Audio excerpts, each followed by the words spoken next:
talagang hindi mo masasabi kung ano yung mangyayari, sir, no? Buong puso niya raw na binigay yung yung lahat, basta yung mga ano niya, sahod niya, ganun, para akala niya raw kasi ang uuwian niya sa Pilipinas alam mo yun, maganda. Kasi ka na, ready ka na, may bahay ka na, 'di ba? May savings ka na. Yung pala lahat yun, wala ka palang aasahang uuwian.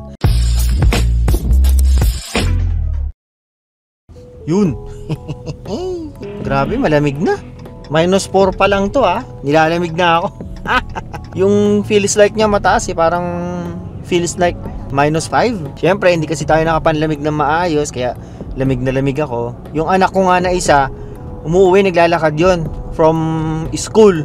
Ayan, makulit. Sabi ko mag proper na winter jacket Ayaw pa, gusto yung ordinary yung jacket lang daw. Ayun, kanina umuwi, uhugin pa sa sobrang lamig. Di ba alam mo yung pag nasa malamig ka, hindi mo alam kung anong meron sa mukha mo. Tapos yung isa, hinatid ko na naman dito yung si JC. Alam mo naman, volleyball. Kaya lang, hindi ako pwedeng manood. Mahaba yung game nila hanggang 7 o'clock. Susundin ko muna yung aking asawa sa kanyang trabaho.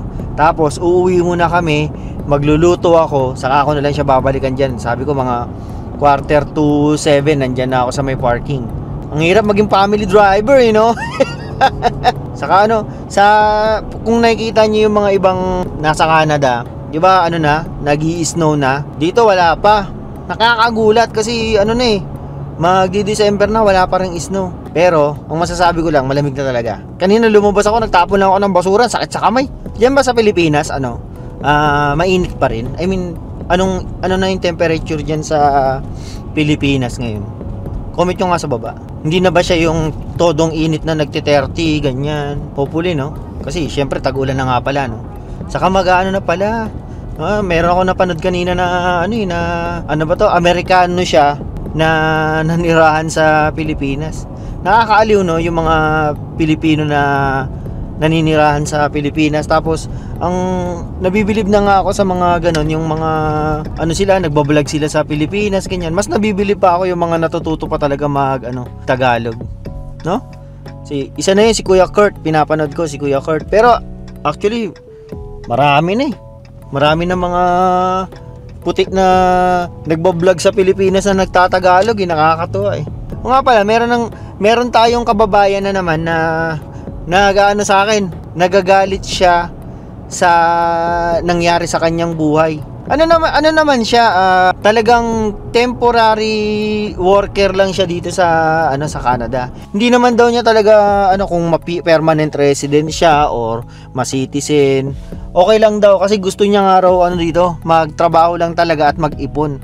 Yun lang yung pinakabalak niya. So, single siya. Sabi niya sa akin, okay na raw, planchado daw yung kanyang plano. Ngayon daw, hindi raw siya ma-PR. Hindi niya naman daw, alam mo yung hindi niya naman daw talaga pinupush na ma-permanent resident siya. Ang nangyari, ito nga nagkahigpitan, hindi talaga siya na-PR. Kasi nga, hindi naman daw niya inaasikaso masyado yung Ngayon daw, okay na kasi ang alam niya raw, marami siyang ipon.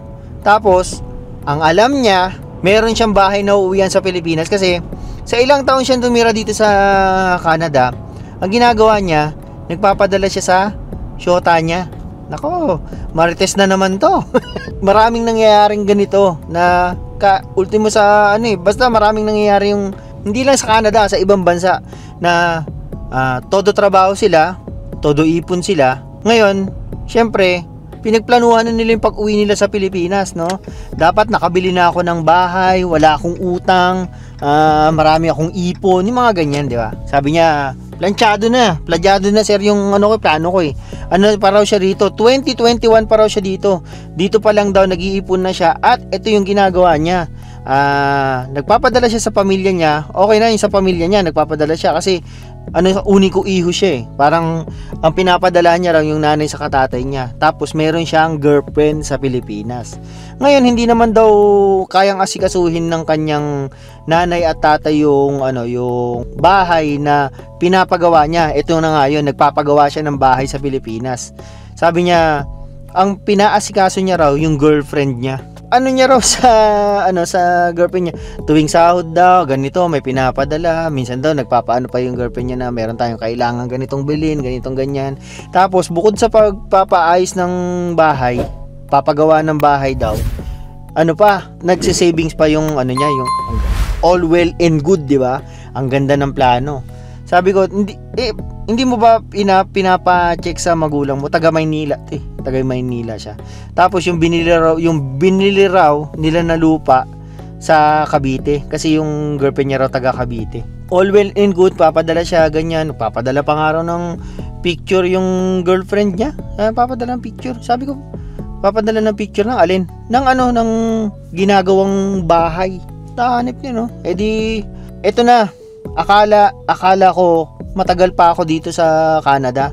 Kasi nga renew ng contract yung company niya sabi niya hangga't kaya kong mag-ipon, hangga't kaya kong mag-stay dito sa Canada, kakayanin ko. Kaya lang na-cut short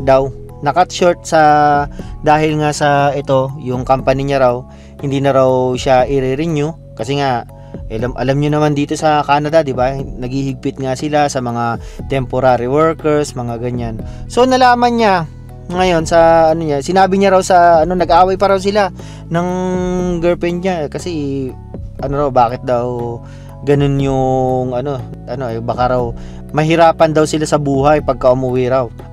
In short, ayaw siya pauwi ng girlfriend niya. Ito na nga, sinabi niya raw na hindi, kailangan ko na talagang umuwi. Parang early next year daw ang uwi niya sa Pilipinas. Sabi niya raw hindi na raw nagre-respond yung yung girlfriend niya kasi parang akala daw niya dahil lang sa tampo, sa away, ganyan. Ang ginawa niya raw, pinapunta niya raw yung yung pinsanin niya sa Cavite. Sabi niya i-check yung yung girlfriend niya, tapos i-check na rin yung bahay. Eto na. Pagpunta niya rin sa lugar ng yung girlfriend niya raw doon ay wala doon. Meron na raw kinakasamang iba, sabi ng magulang ng girlfriend.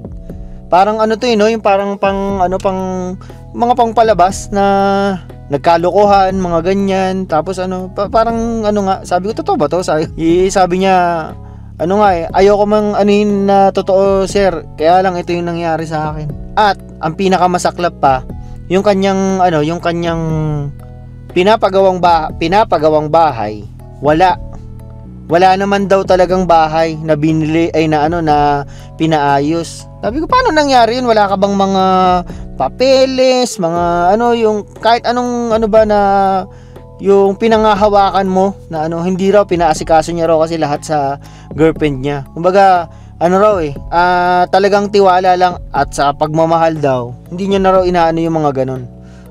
Sabi, ba't nangihingi pa ng kung kung ganun? Yun nga ang pinagtataka raw niya. Yung pala, baka raw ginagamit na lang sa pangsarili na lang, ganyan. Kawawa si kabayan. Actually, meron din akong ibang nasa Pilipinas pa lang ako. Meron akong kakilala na ganyan yung nangyari. Sila, parang yung kamag-anak nila na nagpapagawa ng bahay nandiyan sa pero ibang istorya yon. Pero ganun din, parang mistrust ba na nagpapadala yung nasa ibang bansa, tapos pagdating mo sa bahay ayaw na ibigay yung bahay, ganun. May mga ganung istorya ako. Pero itong yung natin, letter sender natin, pinakamasaklap na pangyayari, ganyan.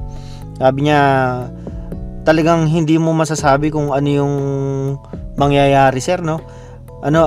Buong puso niya raw na binigay yung yung lahat, basta yung mga niya, sahod niya, ganun, para akala niya raw kasi ang uuwian niya sa Pilipinas alam mo yun, maganda. Kasi ka na, ready ka na, may bahay ka na, 'di ba? May savings ka na. Yung pala lahat yun, wala ka pala aasahang uuwian. Kasi hindi nga raw ine-expect ni kababayan na na uuwi na siya ng maaga. Akala raw ng girlfriend niya siguro magtatagal pa siya. Yun. Naku, dito na yung misis ko. Itutuloy ko na lang ito mamaya, yung marites natin, no. At ayun na nga. Binaba ko lang yung aking misis dito na nasa superstore, may bibilin daw. At gusto niya raw paksiw na isda. Kaya lang wala raw siyang talong, so bibili raw muna siya.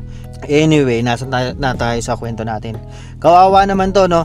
pwede nating kunan ng ano to, leksyon tong ano na to, video na to. Huwag kayong basta-basta magpapadala ng pera, lalo na pera. Alam nyo, ang pera is the root of all evil. Kahit pamilya pa yan, kaibigan pa yan, kakilala yan, pinsanin yan, basta kamag-anak, basta pera ang naging problema talaga yan. Ito, isipin mo yan, hindi pa nga sila kasal, di ba? Mag-shota pa lang. Okay na sana kung mag-asawa sila kasi at least yun, meron kayong papel na pwede kayong, pwede kayong mag-joint account, mga ganyan-ganyan, di ba? Sabi ko, basta tinanong ko sa kanya lahat, hindi ba, wala ka bang hawak na papeles na sa binili, sa pinapagawa, di ba? Yung mga ganun, kasi kailangan mo yun kahit pa sabihin mo na nagtitiwala ka sa tao, di ba? Hindi mo pwedeng basta-basta lang magbibigay ng ganyan. Tapos malaking amount pa. Alam mo naman dito sa Canada, ang pera dito sa Canada, yung Canadian dollar, pag pinadala mo sa Pilipinas, napakalaki talaga. Isipin mo yun, nagpapadala ako dati sa Pilipinas. 50,000, 60,000, ano lang yun. Pang ilang lingguhang sahod lang, di ba? Hindi siya, madali lang talaga. Kaya lang, ang problema nga dun, yung sa kabayan, halos lahat daw pinapadala niya kasi hindi naman daw siya nagtitira dito kasi mas maganda raw na yung pinapadala niya yung nasa Pilipinas na. Ganun yung nangyari. Wala na siyang babalikan. Ano bang gagawin mo sa sa uuwian mo, sa shota mo? Magdedemanda ka. Meron ka bang mga proof ganyan? Sabi ko, meron naman daw siya mga proof kung paano yung mga pinadala, yung mga ganyan. Kaya lang, 'di ba? Hassle. Dapat nung uuwi ka, hindi ka na dapat namumblema kasi kaya nga hindi niya pinurso yung pagpa-permanent resident, hindi niya pinurso yung pagiging citizen kasi ang alam niya uuwi siya sa Pilipinas. Biglang lang napauwi. Ganun ang nangyari. Maging lesson sa atin to mga kabayan. Huwag tayong masyadong magtitiwala kahit kanino pa man, Kasi kapag perang pinag-usapan, kapag money involved, yan talaga ang pinaka problema. Yun lang. Ko lang to. Minarites ko lang sa inyo para meron tayong magandang kwentuhan. Sige na. Like, share, subscribe. Alam nyo na yun. Sige na, paalam.